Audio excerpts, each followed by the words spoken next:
Assalamualaikum warahmatullahi wabarakatuh. Saya Clarina Julatuti Pratiwi dari Sistem Informasi Reguler A 2018. Di sini saya akan mempresentasikan mengenai Term of Reference atau TER dari proyek pemesanan produk berbasis web pada CV Hanif Niaga Group. Latar belakang dilaksanakannya proyek ini adalah CV Hanif Niaga Group merupakan salah satu perusahaan dagang yang memiliki sejumlah pelanggan yang cukup banyak. Akan tetapi, perusahaan tersebut mendapati kendala dalam hal tidak optimalnya layanan pemasaran dan transaksi perusahaan. Hal ini disebabkan karena sistem transaksi bisnis dalam perusahaan ini belum berjalan secara online. Dari permasalahan tersebut dapat kita simpulkan bahwa perusahaan ini membutuhkan sistem pemesanan produk berbasis website. Dengan ini, perusahaan dapat memasarkan suatu produk atau jasa kepada konsumen dengan jangkauan yang lebih luas dan juga dapat meningkatkan pelayanan kepada pelanggan. Tujuannya ialah menganalisa dan membuat aplikasi sistem pemesanan produk pada CV Hanif Niaga Group yang berbasis web, dan juga menyajikan informasi yang dibutuhkan konsumen secara lengkap dan terstruktur. Sasaran proyek ini ialah perusahaan yang bergerak dalam bidang penyediaan produk dalam jumlah besar, serta manfaatnya memberikan keuntungan bagi perusahaan dalam hal pemasaran produk. Lingkup kegiatan. Proyek ini mengimplementasikan metode pengembangan yaitu SDLC Waterfall yang memiliki 7 tahapan. Tahapan pertama ialah perencanaan, tahap kedua analisis, tahap 3 desain, tahap 4 pengembangan, tahap 5 testing, tahap 6 implementasi, dan tahap 7 pemeliharaan. Berikut waktu dan jadwal kegiatan. Di sini pada tahap perencanaan akan dimulai pada tanggal 23 November sampai 7 Desember selama 11 hari kerja. Tahapan analisis akan dimulai pada 8 Desember sampai 14 Desember selama 5 hari kerja. Tahapan desain akan dimulai pada tanggal 15 Desember sampai 28 Desember selama 10 hari kerja. Tahapan pengembangan akan dimulai pada tanggal 29 Desember sampai 19 Februari tahun berikutnya dengan 39 hari kerja. Tahapan testing akan dimulai pada tanggal 22 Februari sampai 26 Februari selama 5 hari kerja. Tahapan implementasi akan dimulai pada tanggal 1 Maret sampai 23 Maret dengan 17 hari kerja.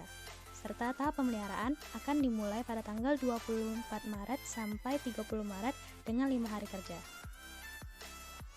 Selanjutnya, anggaran proyek. Di sini dapat kita lihat total biaya untuk proyek tersebut pada tahun ke-0 ialah 31.160.000, tahun ke-1 2.250.000, tahun ke-2 2.250.000, tahun ke-3 2.250.000. Untuk total manfaat wujud pada proyek tersebut pada tahun pertama yaitu 5.500.000, tahun ke-2 8.500.000, dan tahun ke-3 10.800.000. Untuk total manfaat tak wujud pada tahun pertama ialah 6.750.000, tahun kedua 8.200.000, dan tahun ketiga 10.100.000. Sehingga total manfaat untuk proyek tersebut ialah pada tahun pertama 12.250.000, tahun kedua 16.700.000, dan tahun ketiga 20.900.000. Sehingga profit yaitu total manfaat dikurang total biaya pada tahun pertama ialah 10 juta, pada tahun kedua 14.450.000, dan tahun ketiga 18.650.000. Cost benefit analysis yaitu ada 4. Yang pertama analisis payback periode, yang kedua analisis return on investment atau ROI, analisis net present value atau NPV, dan metode tingkat pengendalian internal atau IRR. Analisis payback periode untuk proyek kali ini ialah total biaya pengadaan sistem tahun ke-0 dikurang dengan profit tahun pertama sehingga menghasilkan sisa biaya sistem tahun pertama yaitu 21.160.000 dikurang dengan profit tahun kedua sehingga sisa biaya sistem tahun kedua ialah 6.710.000 sehingga sisanya 6.710.000 dibagi 14.450.000 dikali 1 tahun mendapatkan 0,46 tahun. Sehingga payback periode telah dapat dicapai pada tahun kedua, tepatnya 2,46 tahun. Artinya, apa yang ditanam di rancangan sistem ini akan mencapai break-even point pada waktu 2,46 tahun. Artinya, pada tahun ketiga, keuntungan sudah bisa diambil dari sistem ini. Selanjutnya, analisis return on investment atau ROI.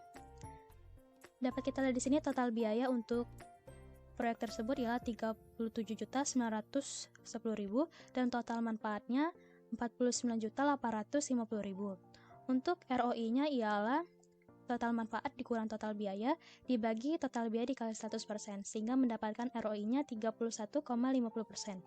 Jadi sistem ini memberikan keuntungan pada tahun ketiga sebesar 31,50% dari biaya pengembangannya, sehingga sistem ini layak digunakan bagi perusahaan.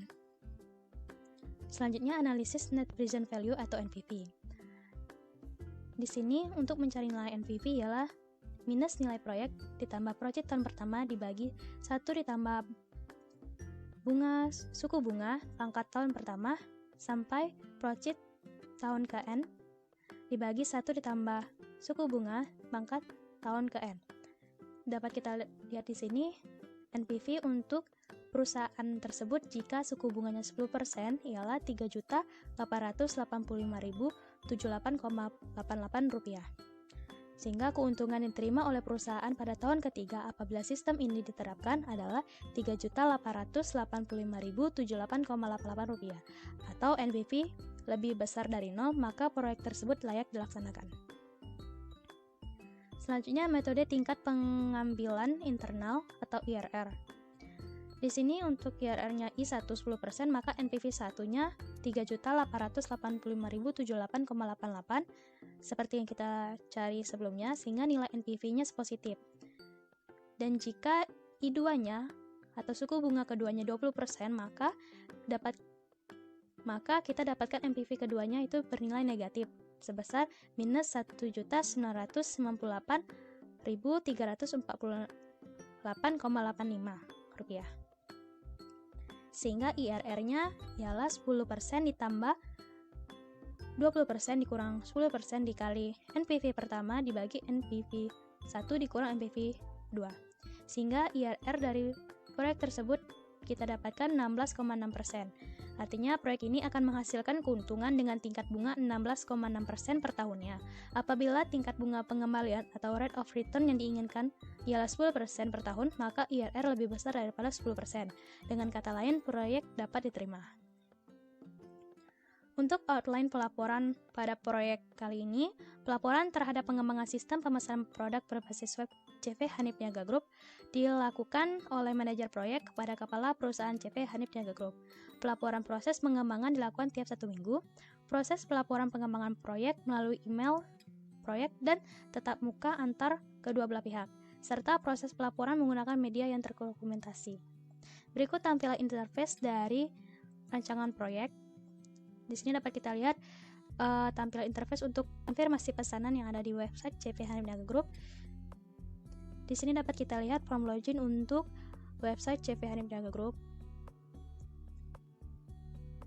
Di sini dapat kita lihat tampilan untuk inventaris barang-barang yang ada pada website pemasaran produk pada CV Hanif Niaga Group, serta formulir konfirmasi pembayaran yang ada pada website CV Hanif Niaga Group. Sekian presentasi dari saya. Apabila terdapat kekurangan, saya mohon maaf. Terima kasih atas perhatiannya. Saya akhiri dengan wabillahi taufiq wal hidayah. Wassalamualaikum warahmatullahi wabarakatuh.